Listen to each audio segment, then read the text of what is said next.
नमस्कार, प्रणाम। तो कैसे हैं आप सब? आशा करते हैं आप सब भी अच्छे ही होंगे। दोस्तों, आज की कहानी जिस्म की भूख मिटाने के लिए लड़के ने चुना गलत रास्ता। रात के करीब 2:30 बजे थे। शहर की सड़कों पर सन्नाटा था, लेकिन उस सन्नाटे के भीतर एक ऐसी बेचैनी छिपी थी जो किसी की जिंदगी हमेशा के लिए बदलने वाली थी। स्ट्रीट लाइट की पीली रोशनी में एक युवक तेज कदमों से चलता हुआ एक बंद पड़े मकान के सामने रुका।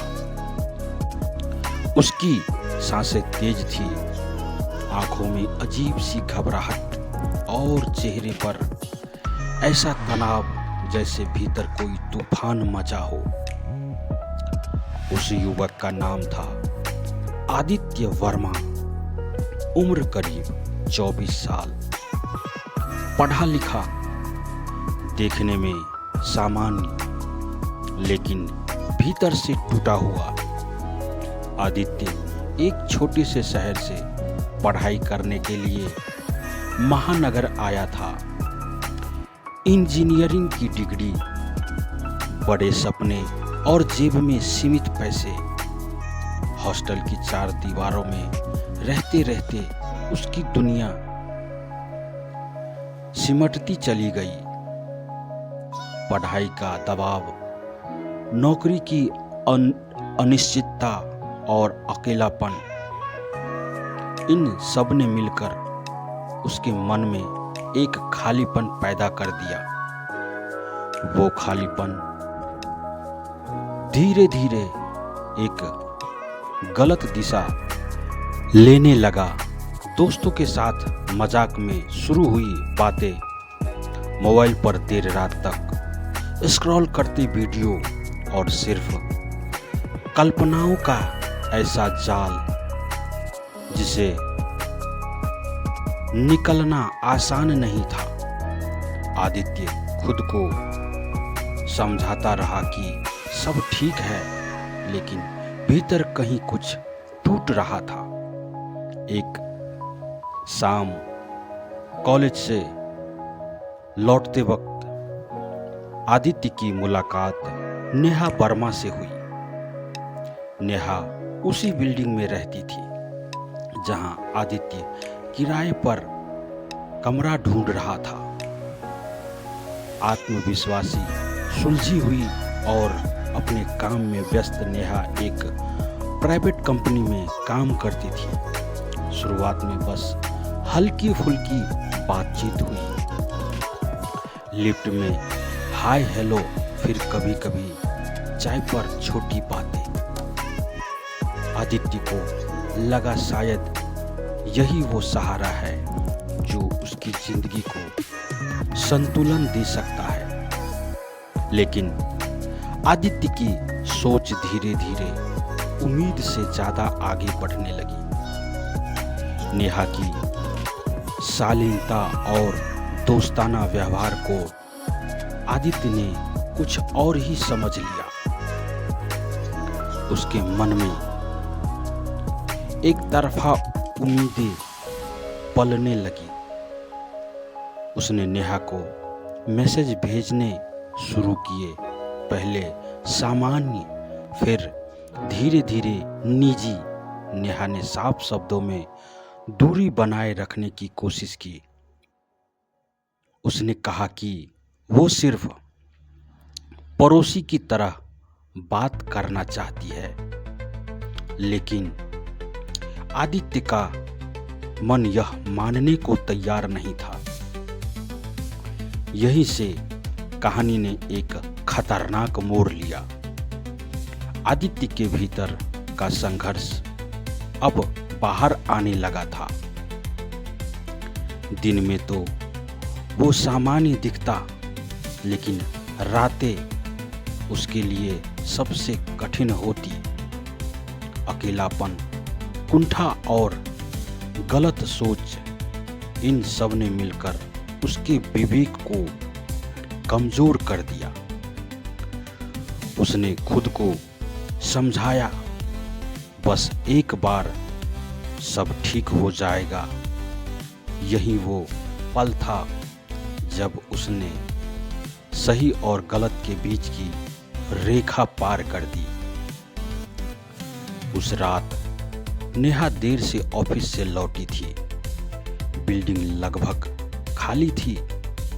आदित्य पहले से ही नीचे मौजूद था। उसने खुद को सामान्य दिखाने की कोशिश की, लेकिन उसके भीतर का तनाव साफ झलक रहा था। लिफ्ट खराब थी, इसलिए सीढ़ियों से जाना पड़ा। सीढ़ियों की उस खामोशी में अचानक हालात बदल गए।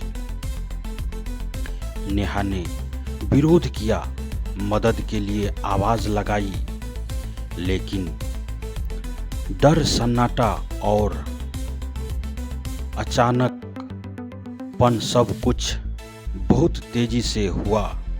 कुछ ही मिनटों में आदित्य को एहसास हुआ कि उसने क्या कर दिया है।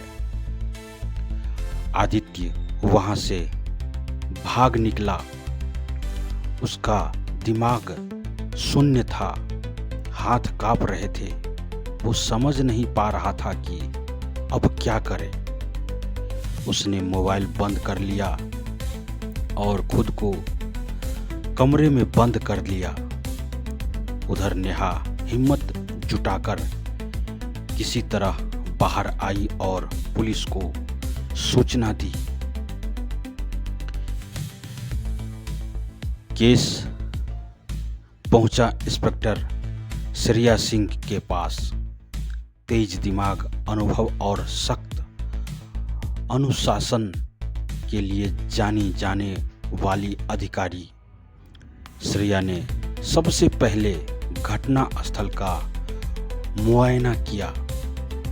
सीढ़ियों में लगे सीसीटीवी कैमरे, नेहा का बयान और कॉल डिटेल्स सब कुछ ध्यान से खंगाला गया।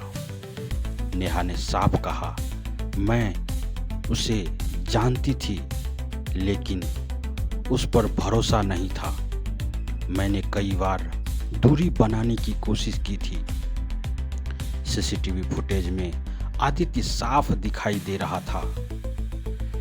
घटना के समय उसकी मौजूदगी और उसके बाद अचानक गायब हो जाना, सब कुछ उसे मुख्य संदिग्ध बना रहा था। पुलिस ने आदित्य के कमरे पर छापा मारा, लेकिन वो वहां नहीं मिला।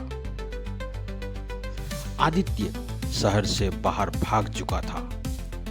बस स्टैंड, रेलवे स्टेशन, हर जगह उसकी तलाश शुरू हुई।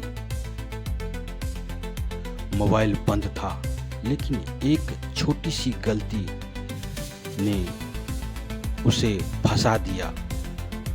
उसने एक पुराने दोस्त को कॉल कर दिया।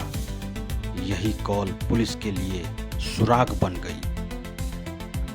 3 दिन बाद आदित्य को एक ढाबे से गिरफ्तार किया गया।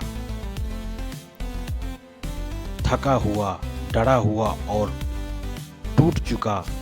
पूछताछ में पहले उसने इनकार किया, लेकिन सबूतों के सामने उसकी एक न चली। आदित्य फूट फूट कर रो पड़ा, मुझसे बहुत बड़ी गलती हो गई। मैडम इंस्पेक्टर श्रेया ने सख्त लेकिन शांत आवाज में कहा, गलती नहीं, अपराध, और हर अपराध की सजा होती है।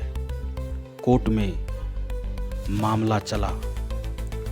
मेडिकल रिपोर्ट, सीसीटीवी फुटेज और गवाहों के बयान, सब कुछ आदित्य के खिलाफ था।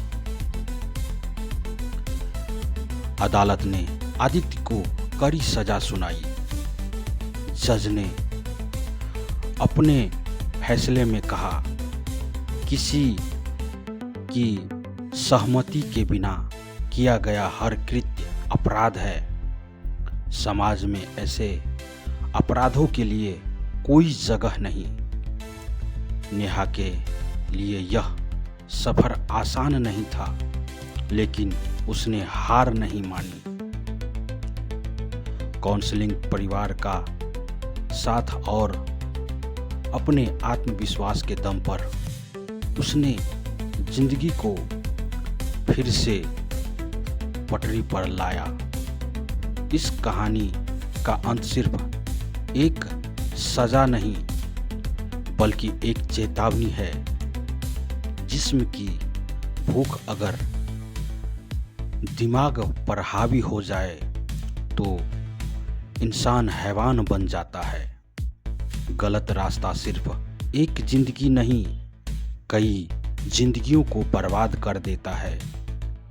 अपराध चाहे कितना भी छुपा हो, सच कभी न कभी सामने आता है। सतर्क रहे, सुरक्षित रहे और कानून का सम्मान करें। दोस्तों, अगर कहानी अच्छी लगे तो अपने दोस्तों के साथ शेयर करें। चैनल पर नए हैं तो चैनल को सब्सक्राइब करें, लाइक करें, कमेंट में अपनी राय ज़रूर दें। धन्यवाद। आपका और आपके पूरे परिवार का दिन शुभ हो।